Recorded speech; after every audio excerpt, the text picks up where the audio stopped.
Petit à petit, l'oiseau fait son nid. Vous connaissez tous cette expression. Sur ma terrasse, il y a des nichoirs et je peux les voir, les mésanges au printemps, aller et venir sans cesse avec des petites brindilles dans le bec. En ce moment, moi je me sens mésange. Moi aussi, patiemment et par petites touches, je travaille non pas à construire mon nid, mais mon entreprise. Je parle d'entreprise car c'est au travers des activités que je vais vous citer que je compte bien faire vivre ma famille. Alors, il paraît que l'autonomie n'est pas un métier, qu'il faudrait avoir un travail et à côté développer son autonomie. Bien que je conçoive qu'il est plus prudent de commencer de cette façon, je pense qu'il existe un chemin pour développer son autonomie tout en gagnant sa vie dans un même geste. Pour moi, ces gestes seront ceux du cuisinier. Je vois au travers de la cuisine une activité capable d'améliorer mon autonomie et de générer des revenus. Cette activité vient s'ajouter à celle du myciculteur. Comment j'en arrive à cette conclusion ? Premièrement, à cause des surproductions du potager que je valorise très mal, faute de temps et d'outils pour le faire. En seconde position viennent les surplus de ma production de champignons. Jusqu'à présent, je vends les champignons en frais sur le marché. Et parfois, il m'arrive d'avoir des invendus. Troisièmement, j'ai pris en charge la préparation des repas pour la famille.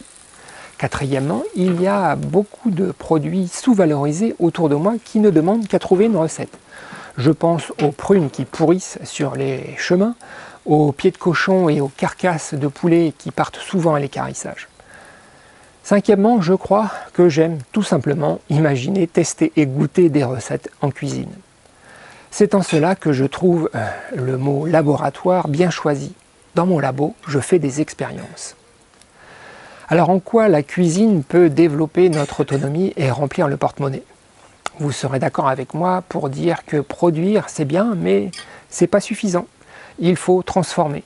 Finalement, ce qui prend le plus de temps, ce n'est pas vraiment de produire, c'est la transformation. Et donc, par ce fait, c'est là que réside le plus de valeur. Il est plus rentable de vendre sa production transformée selon moi. Donc si vous cultivez un potager, au lieu de planter 20 pieds de tomates pour votre consommation familiale, plantez-en le double ou le triple. Ça ne vous prendra pas beaucoup plus de temps de les cultiver et de les transformer. En revanche, vous aurez quelques bocaux de coulis à échanger ou à vendre. Dans les mêmes gestes, vous avez amélioré votre autonomie et vous avez rempli le porte-monnaie. Vous voyez le principe ? Vous élevez des poulets, des lapins ? Eh bien, c'est la même chose. Je pense que ce principe peut s'appliquer à d'autres activités.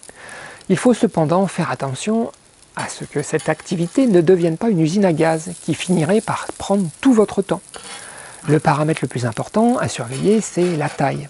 Je pense qu'il faut rester modeste, ce qui veut dire que les revenus seront modestes.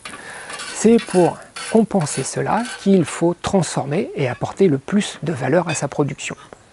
Avec vos tomates du jardin, il peut être préférable de faire des tomates séchées plutôt que du coulis. Alors, j'en sais rien, je n'ai pas étudié le cas, c'est un exemple pour que vous compreniez la démarche. Si vous élevez des poulets, je pense qu'il est plus intéressant de faire des galantines avec et de les vendre au restaurant du coin plutôt que de vendre le poulet sur le marché. Pour professionnaliser vos activités personnelles, il faut être un minimum dans les clous. Mais sachez quand même que vous n'avez pas besoin de déclarer la vente de votre production du potager si celui-ci ne dépasse pas 500 m². On en fait déjà des choses sur 500 m². Cependant, si vous voulez vendre, dans un premier temps, il faudra vous faire une place sur votre marché local. Et c'est lors de cette demande d'autorisation que l'on risque de vous contraindre à rentrer dans le cadre. On va vous demander votre immatriculation et votre responsabilité civile. Le plus facile à ce jour est selon moi de déclarer une activité agricole de petite taille pour obtenir le statut de cotisant solidaire. Statut qui n'offre pas de couverture sociale et qui coûte environ 400 € par an. Toujours dans une démarche de valoriser sa production, il m'est apparu important d'être certifié bio. Pour ça, il vous en coûtera aussi environ 400 €. À cela, il faut ajouter l'assurance autour de 300 €. Pour vendre vos productions dans un cadre plutôt légal, il faut compter déjà plus de 1 000 € par an. Alors 1000 euros, c'est beaucoup et c'est bien peu face aux investissements que vous allez devoir faire pour transformer dans de bonnes conditions votre production. Et on en arrive à la création du laboratoire de transformation. Si vous me suivez, vous savez que je manque de place et que notre situation n'est pas la meilleure pour produire et transformer quoi que ce soit. Mais c'est pas grave, il faut savoir s'adapter à son contexte. Pour créer mon labo, j'ai choisi de m'installer sous la terrasse à la place de l'ancien four à pain effondré. Alors après avoir démonté le four et recyclé les pierres dans un mur de soutènement, il a fallu créer une dalle. Cet espace sous la terrasse est fermé que sur un côté et il faudra donc créer 3 murs avec les ouvertures adéquates. Pour cette construction, j'ai choisi le principe de l'ossature bois, surtout parce que je suis mieux équipé et plus à l'aise pour travailler le bois. Et surtout, je voulais aussi que tout soit démontable. Mais il eût été peut-être plus économique de faire des murs en parpaing.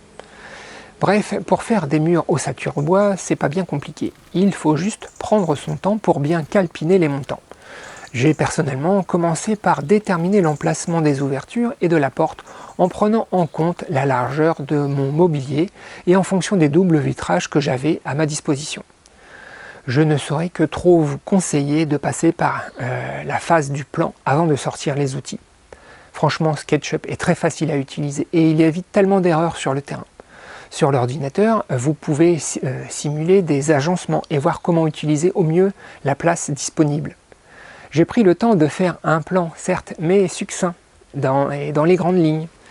Si j'étais allé jusqu'à modéliser correctement les éléments de la cuisine, j'aurais sûrement pu éviter ce défaut. Ma hotte aspirante est légèrement trop longue et passe devant la fenêtre. Un petit détail qui ne changera pas grand-chose à l'utilisation de ma cuisine, mais c'est à ce genre de petits détails que l'on peut juger de la qualité d'un travail, je trouve. Revenons-en à la construction du labo. Vous devez savoir qu'en parallèle, je travaille aussi à l'aménagement des caves réservées à la production des champignons. Ces caves sous la maison étaient brutes, c'est-à-dire pas de sol et la roche qui avançait et prenait de la place. Dans un premier temps, j'avais fabriqué des étagères sur cette roche pour en utiliser au mieux l'espace. Bien que cet environnement convenait aux champignons, je n'étais pas dans de bonnes conditions pour travailler efficacement.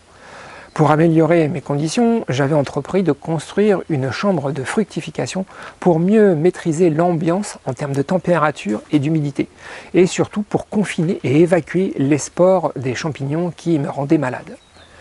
Avec la construction de cette pièce, j'avais installé mon labo à champignons juste à côté, toujours sur un sol irrégulier et dans une ambiance assez poussiéreuse.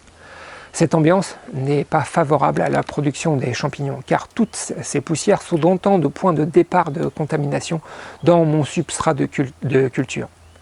À mesure que j'avais des contaminations, l'idée de refaire entièrement le sol faisait son chemin dans mon esprit. J'ai fini par me décider et de tout reprendre à la base. Et j'ai donc démonté l'intégralité de la cave. Vous comprenez pourquoi je veux que tout soit démontable ? J'ai donc démonté ma chambre de fructification et toutes les installations dans cette cave. Ensuite, avec l'aide d'un voisin, on a joué du marteau-piqueur pour tailler la roche et le sol. C'était un travail de titan, enfin pour mes petits bras, c'était plutôt physique. Tellement que j'ai fini par demander à un pro de l'aide. Lui a pu entrer dans la cave avec sa mini-pelle et évacuer beaucoup plus facilement l'ensemble des gravats. J'ai aussi demandé à ce pro de consolider les piliers de la maison et de stabiliser le mur du fond et de couler la dalle. Pendant les travaux, j'avais installé tout mon matériel sous la terrasse et c'est là que j'ai commencé à cuisiner. De façon très précaire, mais je me suis éclaté à faire mes toutes premières omelettes au shiitake et à transformer les légumes du jardin. Une fois que le sol a été terminé dans la cave, j'ai pu libérer l'espace sous la terrasse et enfin commencer les travaux du laboratoire. La première étape a été de couler la dalle et de poser du carrelage. Alors j'ai longtemps réfléchi à la pose d'une évacuation au sol comme j'ai fait dans la cave aux champignons. Mais franchement, pour une pièce de 2 par 3, j'ai pas jugé pertinent de le faire. Le sol a simplement une légère pente vers la porte. Dans les faits, et après avoir fait un stage de découpe du cochon dans un vrai laboratoire pro, où j'ai pu expérimenter le lavage à grande eau et au jet, je ne regrette pas mon choix. Le lavage à grande eau, c'est bien quand il n'y a rien sous les plans de travail. Or, dans ma petite cuisine, tout sera plein et donc pas question d'y envoyer le jet. Le lessivage du sol se fera à la serpillière tout simplement. Pour le carrelage, j'ai pris quelque chose de résistant prévu pour les passages intensifs. Pour les joints, j'ai renoncé aux joints époxy réglementaires. Trop galère à poser.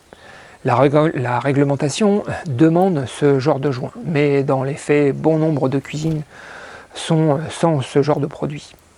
À mesure que j'ai avancé dans la conception de ma cuisine, j'ai mis de côté quelques points réglementaires au niveau de l'hygiène. Je vous expliquerai ça un petit peu plus loin. Après le sol, j'ai commencé à mettre en place les murs.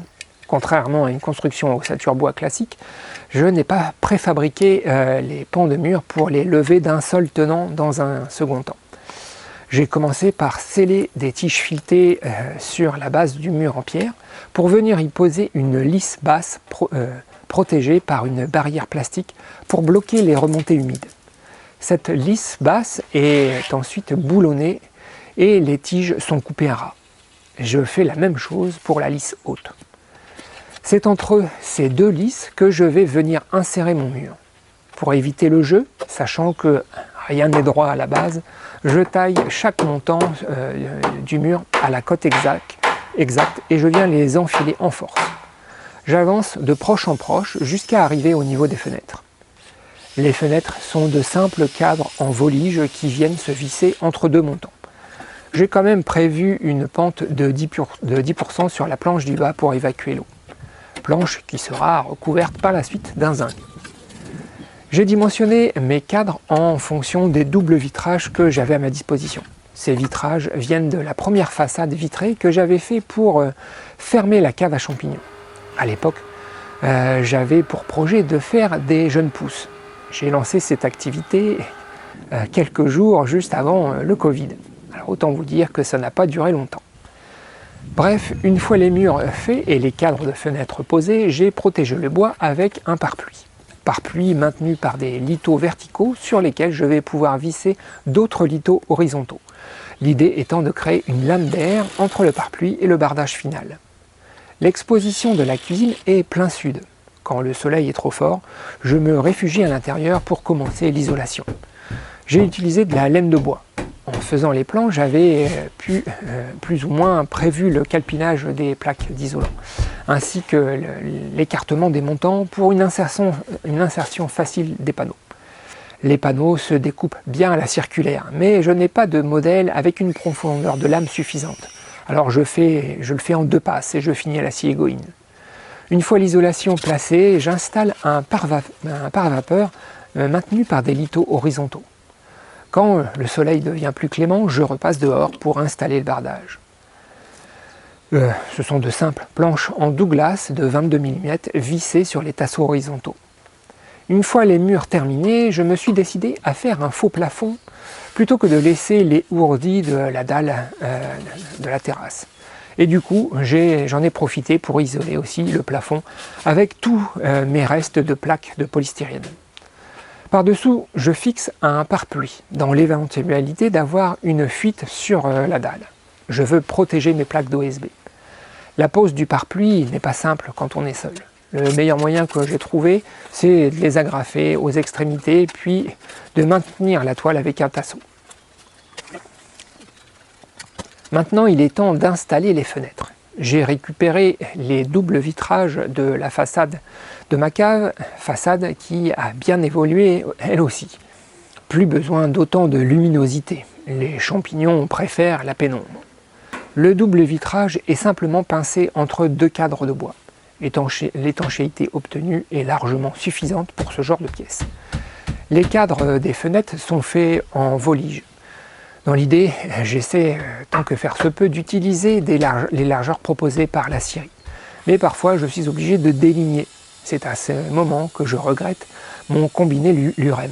Le délignage à la circulaire n'est pas toujours simple. Je n'arrête pas de reporter l'achat d'une petite scie sur table.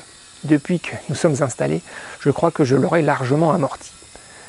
Une fois les fenêtres posées, je peux commencer le plaquage intérieur en OSB. Alors non, l'OSB n'est pas un revêtement idéal pour une cuisine pro. D'ailleurs, ce n'est pas réglementaire. Cependant, je voulais absolument que ma cuisine soit totalement démontable. Donc, pas question d'utiliser du placo. Dans le même temps que le plaquage, j'ai posé ma hotte aspirante. Un élément indispensable me semble-t-il pour une cuisine. Malheureusement pour moi, je n'ai pas réussi à trouver un modèle d'occasion dans le temps imparti. Pour le prix d'une hotte neuve, j'ai eu une sauteuse, un piano et un évier tout inox. Pour des questions d'hygiène, je ne pouvais pas laisser les plaques d'OSB à nu et j'ai opté pour des plaques PVC alimentaires. Ce sont des plaques destinées à l'équipement des cuisines pro et collectives. Ces plaques sont très faciles à poser. Normalement, elles se collent, mais moi j'ai encore opté pour du démontable. Les plaques que j'ai reçues viennent de chez Nelinkia. Ils m'ont sponsorisé en m'offrant le matériel pour équiper ma cuisine. Sachez qu'à la base, j'avais l'intention d'utiliser ce genre de produit. Je ne voulais pas carreler les murs pour les raisons évoquées précédemment. Les plaques que j'ai reçues font 3 mètres par 1,20 m. Elles sont prévues normalement pour être posées jusqu'au plafond. Moi, j'ai choisi de les couper en deux. Les plaques se coupent très facilement à la circulaire ou sauteuse, mais il faut faire attention de bien la poser. Si la plaque commence à vibrer sous la lame, ça fait des éclats, voire ça peut casser. J'ai commencé par déterminer la position haute des plaques pour visser une baguette d'arrêt. Cette baguette vient pincer la plaque et donne un aspect plus fini. Ensuite, j'ai reporté la position des coupes de l'OSB sur les plaques PVC. Alors je regrette un peu cette méthode car c'est plus difficile de tomber juste. Il aurait été plus judicieux de percer le PVC et l'OSB ensemble en position. Je pense particulièrement aux prises murales. Enfin, avec un peu de patience, mais j'ai pu retrouver mes positions. Toujours dans un esprit de démontage, je fais en sorte de concentrer les découpes sur une même plaque. Sur la première plaque, vous pouvez voir que j'ai positionné la trappe de visite pour mes vannes de plomberie et une prise murale. En procédant ainsi, je conserve plus de plaques entières et donc, en cas de démontage, j'augmente mes chances de réutilisation. C'est ce qui m'a permis de pouvoir réutiliser toutes les plaques d'OSB de ma chambre de fructification. Après la pose de la première plaque, il faut visser une baguette de jonction qui vient venir pincer les deux plaques ensemble. Une fois arrivé aux angles, il est temps de visser les congés d'angles. Eux aussi reçoivent une baguette de finition qui vient recouvrir les deux plaques. C'est un détail qui a son importance car l'angle n'est plus droit, il devient arrondi et ça peut gêner l'installation du mobilier. Une fois les plaques posées, on peut installer la plinthe. Elle est aussi très facile à poser car elle se visse directement dans le mur et elle est équipée de joints souples. Donc elle épouse très bien les formes et accepte les petites irrégularités. Alors je suis plutôt satisfait du résultat compte tenu du temps que ça m'a demandé à installer. Pour le moment, j'ai peu de recul sur l'usage, mais je peux déjà vous dire que ça se nettoie très facilement. C'est tellement lisse que rien n'adhère dessus. Un coup d'éponge et c'est nickel. Maintenant, je peux replacer mon mobilier et particulièrement mes meubles hauts en inox très lourds déjà vides. Alors vous imaginez une fois plein. Pour ne pas avoir de mauvaises surprises, j'ai renforcé le système d'accroche des meubles avec un chevron qui passe derrière les montants. Du coup, avec une vis de 160, je peux traverser mon parement USB et aller chercher le chevron derrière. À ce jour, j'ai réinstallé mon évier et ma table inox sur le côté plonge et préparation. Il me reste encore le piano à installer entre la sauteuse et la table. L'installation du mobilier suit une certaine logique, celle dite de la marche en avant. Le principe doit empêcher le croisement des produits bruts ou sales avec les produits finis. C'est aussi dans cette logique que j'ai installé mon évier d'extérieur. C'est le passage obligatoire pour mes légumes du jardin, avant de rentrer dans la cuisine. Du coup, j'arrive avec des légumes lavés que je peux directement plonger dans le bac rempli d'eau et de vinaigre pour les désinfecter. Ensuite, les légumes passent sur le plan de travail à droite pour être taillés, puis ils passent soit dans la sauteuse, soit sur le piano pour être cuits, et finalement ils arrivent sur la dernière table pour être conditionnés ou servis.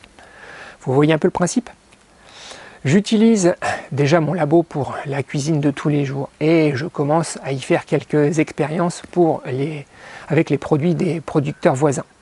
Je ne suis pas encore à proposer mes recettes à la vente car pour ça j'ai encore besoin de me former. C'est pour cette raison que je me suis inscrit au CAP de cuisine avec l'École internationale des savoirs français. Mais ça, je vous en reparlerai un petit peu plus tard. En attendant, je vous dis à bientôt.